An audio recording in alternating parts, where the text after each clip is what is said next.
ఆకాశవాణి తూర్పుగోదావరి జిల్లా సమాచార లేఖ.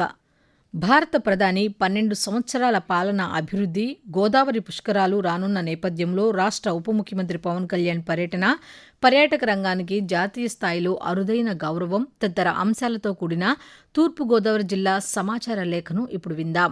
రచన ఆకాశవాణి తూర్పుగోదావరి జిల్లా ప్రతినిధి కొత్తవీర వెంకట సత్యనారాయణ. భారత ప్రధాని నరేంద్ర మోదీ 12 సంవత్సరాల పాలనలో దేశ ప్రయోజనాల విషయంలో అనేక విజయాలు సాధించామని జిల్లా కార్యశాలను పార్టీ జిల్లా అధ్యక్షులు పిక్కి నాగేంద్ర అన్నారు. వికసిత భారత్ లక్ష్య సాధన కోసం దేశ పౌరులందరినీ భాగస్వామ్యం చేస్తున్న మోదీ నాయకత్వంలో దేశ అభివృద్ధి మరియు ప్రజా సంక్షేమం విషయంలో ప్రజలందరూ సంతోషంగా ఉన్నారన్నారు.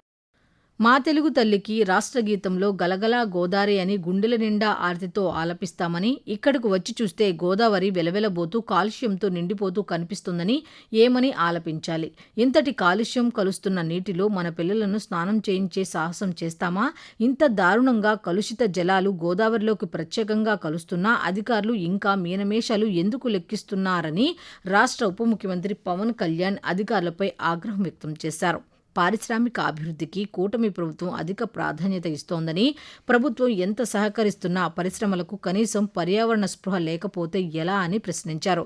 Rajamahendravaram Andhra paper mills limited పరిశ్రమ గోదావరిలోకి వదులుతున్న కాలుష్య జలాలను ఉప ముఖ్యమంత్రి పవన్ కళ్యాణ్ ప్రత్యక్షంగా పరిశీలించారు. కలుషిత నీటిని శుద్ధి చేసి గోదావరిలోకి విడుదల చేయాలని అన్నారు. వాతావరణ మార్పులు, ఎల్నినో ప్రభావాల కారణంగా వ్యవసాయ రంగం ఎదుర్కొంటున్న సవాళ్లను అధిగమించేందుకు ప్రకృతి వ్యవసాయ పద్ధతులు రైతులకు భరోసానిచ్చే మార్గమని జిల్లా కలెక్టర్ కీర్తి చేకూరి పేర్కొన్నారు.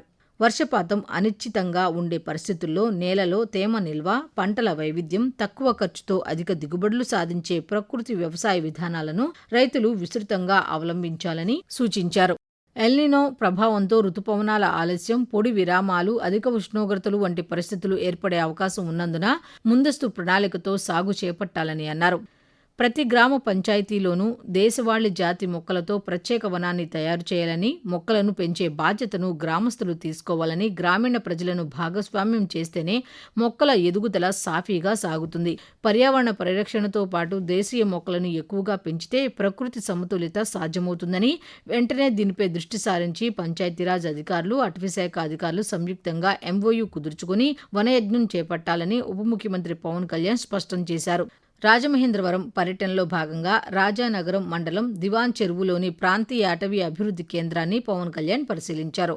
అక్కడ పెంచుతున్న దేశీయ జాతి మొక్కలను, వాటి వివరాలను అడిగి తెలుసుకున్నారు. కేంద్రంలో ఎన్ని మొక్కలు ఉన్నాయి, వాటి ప్రత్యేకతలు ఏమిటి, ఆ మొక్కలను పెంచడం వల్లే కలిగే ప్రయోజనాలు ఏమిటన్న విషయాలను అటవీ అధికారులు ఉప ముఖ్యమంత్రికి వివరించారు. ఆంధ్రప్రదేశ్ పర్యాటక రంగానికి జాతీయ స్థాయిలో అరుదైన గౌరవం దక్కింది. దక్షిణాదిలోనే అతిపెద్ద ట్రావెల్ అండ్ ట్రేడ్ ఎక్స్పో అయిన గ్లోబల్ ట్రావెల్ మార్కెట్ ఆంధ్రప్రదేశ్ను బెస్ట్ టూరిజం ప్రమోషన్ స్టేట్గా ఎంపిక చేసింది.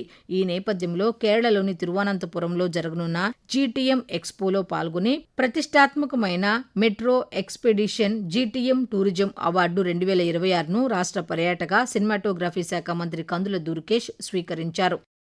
గోదావరి జిల్లాలను సస్యశ్యామలం చేసి 1 కోటి ఎకరాల మాగాణికి జీవనాడిని అందించిన నిస్వార్థ ప్రజా సేవకుడు, అపర భగీరథుడు సర్ ఆర్థర్ కాటన్ 223వ జయంతి సందర్భంగా రాష్ట్ర పర్యాటక, సాంస్కృతిక, సినిమాటోగ్రఫీ శాఖ మంత్రి కందుల దుర్గేష్ ఘన నివాళులు అర్పించారు. గోదావరి డెల్టాకు జీవం పోసి ఈ ప్రాంత రైతాంగానికి నూతన దిశానిర్దేశం చేసిన మహోన్నత దార్శనికుడు సర్ ఆర్థర్ కాటన్ అని అభివర్ణించారు. రాజమహేంద్రవరం సమీపంలోని ధవళేశ్వరం వద్ద కాటన్ దొర నిర్మించిన ఆనకట్టను ఈ సందర్భంగా మంత్రి గుర్తు చేసుకున్నారు. గోదావరి పుష్కరాలను అత్యంత ప్రతిష్టాత్మకంగా నిర్వహించాలని, అన్ని శాఖలు సమన్వయంతో పనిచేసి భక్తులకు ఎలాంటి అసౌకర్యం కలగకుండా చర్యలు చేపట్టాలని రాష్ట్ర ముఖ్యమంత్రి నారా చంద్రబాబు నాయుడు జిల్లా కలెక్టర్కు సూచించారు. పుష్కరాల కోసం చేపడుతున్న మౌలిక వస్తువుల అభివృద్ధి పనులు కేవలం ఉత్సవాలకే పరిమితం కాకుండా గోదావరి పరివాహక ప్రాంతానికి శాశ్వత ఆస్తులుగా నిలవాలని సూచించారు. రాజమహేంద్రవరం నగరాన్ని మెగా సిటీగా అభివృద్ధి చేసే దిశగా ప్రణాళికలు రూపొందించాలని, ట్రాఫిక్ నిర్వహణ, పారిశుద్ధ్యం, తాగునీరు, వైద్య సేవలు, విద్యుత్ భద్రతా ఏర్పాట్లపై ప్రత్యేక దృష్టి పెట్టాలని అధికారులకు రాష్ట్ర ముఖ్యమంత్రి నారా చంద్రబాబు నాయుడు దిశానిర్దేశం చేశారు. తూర్పుగోదావరి జిల్లా సమాచార లేఖ విన్నారు. మరిన్ని వార్తా విశేషాలతో జూలై నెలలో సమాచార లేఖలో కలుసుకుందాం. రచన కొత్తవీర వెంకట సత్యనారాయణ. సమర్పణ ఆకాశవాణి ప్రాంతీయ వార్తా విభాగం, విజయవాడ.